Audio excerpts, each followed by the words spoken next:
Hey there, friends. Rebecca here, the Dragon Librarian from Farmington Community Library.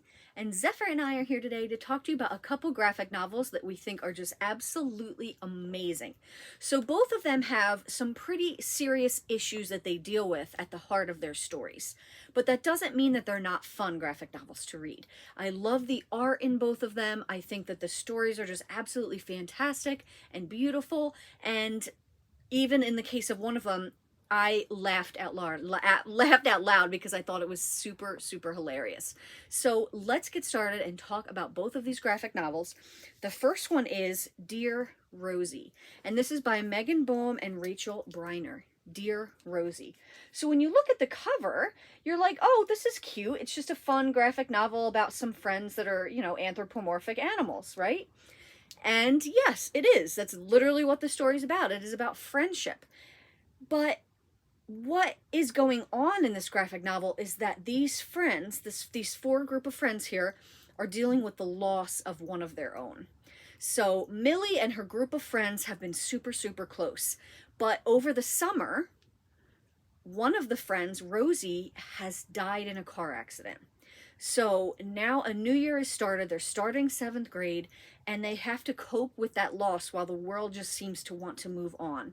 And Millie has a lot of trouble with that. She's having trouble concentrating. She's having trouble dealing and managing with her grief.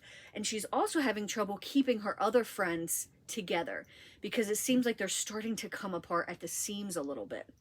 And I just absolutely love this book. You know, there's so many wonderful books out there that deal with loss and grief. And a lot of the time, it's talking about the grief of a family member, right? So it talks about the grief of like a parent or a grandparent or even a sibling.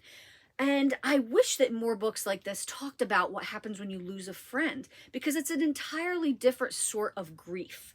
Right? It's an entirely different sort of mourning that you would feel. And this book does such an insightful and meaningful way. It describes how that process what it can look like and how it can affect the other relationships in people's lives.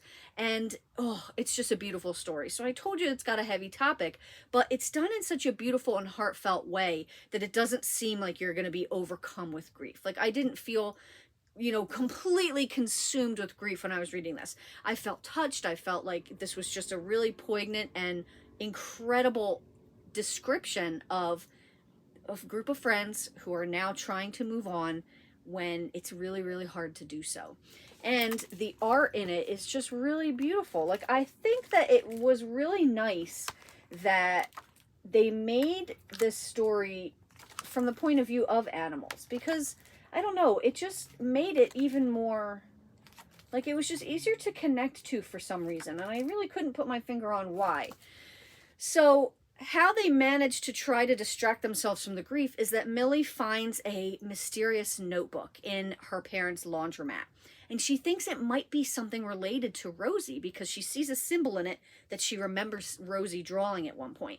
So she kind of loses herself in this mystery to try to get her mind back into focusing on things and to not be so consumed with grief. And she brings her other friends into it too. So it's a beautiful story. It's definitely got a bit of a mystery to it too.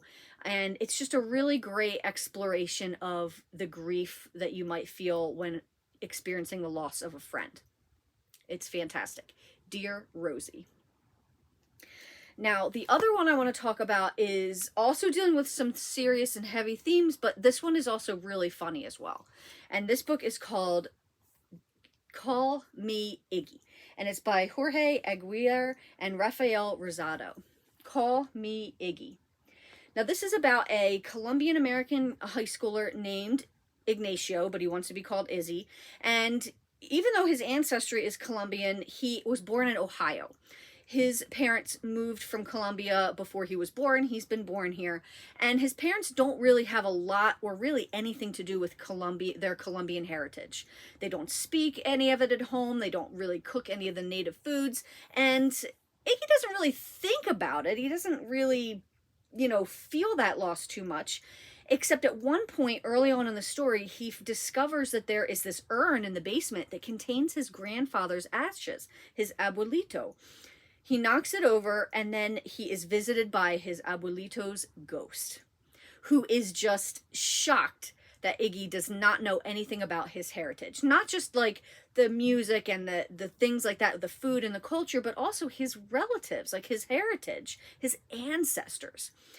So his abuelito decides that he is going to try to help Iggy regain some of that culture back.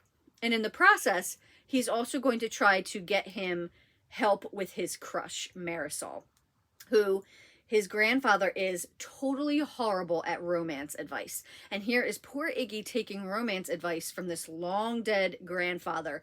It is so hilarious. I absolutely loved it. I laughed out loud a bunch of times. I thought it was so, so funny and endearing. I loved the growing relationship between Iggy and his grandfather. And also coming to terms with his parents who, you know, never really wanted him to be involved with this culture, and him falling more and more in love with it. But there are some serious issues as well. So the girl he likes, Marisol, she is an undocumented citizen. You know, she's undocumented living in the United States, so she's very, very worried about having to get deported. This takes place right around 2016 when Trump got elected, and they're dealing with a lot of racism and hate because of that. And there's just a lot of really heavy issues that Iggy has to deal with. But now that he's got his grandfather on his side, things are definitely looking up. So I really, really loved this. I loved the culture in the story. I loved the history. I loved talking with the ancestors. And I just loved the bond that grew between Iggy and his abuelito. It was incredible. Call me Iggy. Well, that's what we've got for you guys today. I hope that these graphic novels sound really interesting. And if so, please feel free to come and pick them up from Farmington Community Library. And thank you so, so very much for watching, friends. Have a wonderful, wonderful rest of the day.